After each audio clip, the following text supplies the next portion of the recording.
예수께서 돌아오심에 무리가 환영하니 이는 다 기다렸음이로라. 이에 회당장이 야이로라 하는 사람이 와서 예수의 발 아래 엎드려 자기 집에 오시기를 간구하니 이는 자기에게 12살 된 외딸이 있어 죽어가미로라. 예수께서 가실 때 무리가 밀려들더라. 이에 12회를 혈루증으로 앓는 중에 아무에게도 고침을 받지 못하던 여자가 예수의 뒤로 와서 그의 옷가에 손을 대니 혈루증이 즉시 그쳤더라. 예수께서 이르시되 내게 손을 댄 자가 누구냐 하시니 다 아니라 할 때에 베드로가 이르되 주여 무리가 밀려들어 미나이다. 예수께서 이르시되 내게 손을 댄 자가 있도다. 이는 내게서 능력이 나간 줄 알미로라 하신대 여자가 스스로 숨기지 못할 줄 알고 떨며 나와 엎드려 그 손댄 이유와 곧 나은 것을 모든 사람 앞에서 말하니 예수께서 이르시되 딸아 내 믿음이 너를 구원하였으니 평안히 가라 하시더라. 아직 말씀하실 때에 회당장의 집에서 사람이 와서 말하되 당신의 딸이 죽었나이다. 선생님을 더 괴롭게 하지 마소서 하거늘 예수께서 들으시고 이르시되 두려워하지 말고 믿기만 하라. 그리하면 딸이 구원을 얻으리라 하시고 그 집에 이르러 베드로와 요한과 야고보와 아이의 부모 외에는 함께 들어가기를 허락하지 아니하시니라. 모든 사람이 아이를 위하여 울며 통곡하며 예수께서 이르시되 울지 말라 죽은 것이 아니라 잔다 하시니 그들이 그 죽은 것을 아는 고로 비웃더라. 예수께서 아이의 손을 잡고 불러 이르시되 아이야 일어나라 하시니 그 영이 돌아와 아이가 곧 일어나거늘 예수께서 먹을 것을 주라 명하시니 그 부모가 놀라는지라. 예수께서 경고하사 이 일을 아무에게도 말하지 말라 하시니라. 아멘. 여러분은 도저히 해결할 수 없는 문제를 만났을 때 어떻게 하십니까? 내가 할 수 있는 일은 다 했는데 희망이 보이지 않고 절망이 더 가까이 다가왔을 때 어떤 생각을 하십니까? 오늘 말씀에 나오는 12년을 혈루병을 앓던 여자와 죽어가는 딸을 위해서 백방으로 노력하는 야이로에게는 두 가지 공통점이 있습니다. 첫 번째 공통점은 백방으로 노력해 봤지만 해결할 방법이 없는 절망적인 상황이었다는 것입니다. 혈루병 여자에 대해 마가는 부연 설명을 하는데요. 마가복음 5장에 보면 이 여자는 자신을 괴롭히는 혈루병을 고치기 위해서 많은 의사를 찾아갔습니다.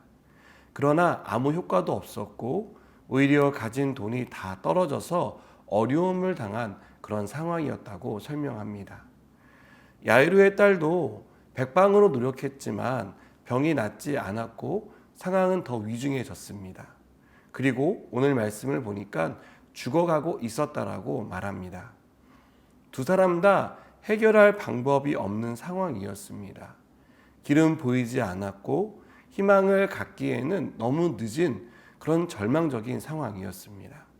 여러분, 우리도 해결할 수 없는 일을 만납니다. 아무리 노력을 하고 별 방법을 다 써봐도 백약이 무효한 그런 상황에 빠질 때가 있습니다.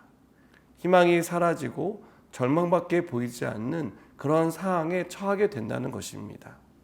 이때 우리가 할 수 있는 일은 무엇일까요? 12년간 혈루병을 앓는 여자와 회당장 야이로가 한 일은요, 예수님을 찾아간 것입니다. 예수님을 찾아가야겠다는 마음을 갖는 것이 무엇보다 중요하다는 것을 두 사람은 우리에게 보여줍니다. 그리고 어떻게든 우리에게 주님께 나아가라고 말하고 있습니다. 더 이상 내가 할 수 있는 게 없다는 것이 깨달아지는 순간 주님께 나아가시기 바랍니다. 주님이라면 하실 수 있지 않을까라는 이런 연약하고 작은 믿음이라도 괜찮습니다. 주님께 나아가시기 바랍니다. 중요한 것은 주님께 답이 있다는 것을 알고 주님을 찾아가는 것입니다. 이렇게 했을 때 어떤 일이 일어났습니까? 아무도 고칠 수 없는 불치병이라고 여겨지던 혈루병이 나았습니다. 죽어가던 아이가 소생하지 못하고 죽었지만 다시 살아났습니다. 어떻게 이런 일이 일어날 수 있습니까? 이것이 두 사람의 두 번째 공통점입니다. 그것은 바로 믿음입니다. 두 사람 다 흔들릴 수 있는 상황에 있었습니다. 희망을 갖기보다는 포기하는 게 빠른 현실을 직면하고 있었습니다. 그러나 포기하지 않았습니다. 믿음으로 주님께 나아갔습니다. 12년을 혈루병으로 고통받던 여인은 예수님의 옷자락을 만지면 고침을 받겠다라는 믿음을 가지고 주님의 옷자락을 만졌습니다. 그랬더니 누구도 고치지 못했던 불치병이 나았습니다. 아이가 죽어서 모든 것이 숲으로 돌아갔지만 예수님이 두려워하지 말고 믿기만 하라고 말씀하셨을 때 그 말씀을 믿었더니 아이가 다시 살아났습니다. 여러분, 두 사람 다 믿음으로 주님께 반응했습니다. 몹시 불안하고 두려웠지만 믿었습니다. 저는 주님이 죽은 아이의 집을 찾아가 두려워하지 말고 믿기만 하라, 그리하면 딸이 구원을 얻으리라고 하신 말씀이 조금 다르게 해석되었습니다. 그것은 마치 주님께서 그래 잘 왔다, 답답했지, 내가 너희 사정을 잘 알고 있다, 이제 나를 믿기만 해라, 그리고 안심해라, 내가 다 고쳐줄 것이다, 이렇게 해석되었습니다. 여러분, 삶의 소망이 끊어질 때가 있을 것입니다. 더 이상 답을 찾으려야 찾을 수 없을 때가 있을 것입니다.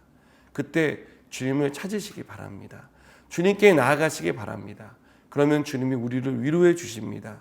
울고 있는 우리의 눈물을 닦아주시며 두려워하지 말고 믿기만 하라라고 말씀하실 것이고, 그렇게 믿음으로 반응할 때 주님은 믿음의 역사를 반드시 이루어 주십니다. 우리가 주님을 믿을 때 주님은 우리 가운데 역사하신다는 사실을 다시 한번 믿으시기 바랍니다. 누가 봐도 망했다라고 말할 때, 그런 상황 가운데 있을 때 주님이 다시 일으켜 주십니다. 함께 기도하시겠습니다. 하나님, 우리가 하나님 앞에 믿음으로 나가기 원합니다. 두려워하지 말고 믿기만 하라고 말씀하셨을 때 그 믿음이 우리 가운데 있게 하여 주시옵소서. 그리고 믿음의 역사가 우리의 삶 가운데 이루어지게 하여 주시옵소서. 예수님의 이름으로 기도드립니다. 아멘.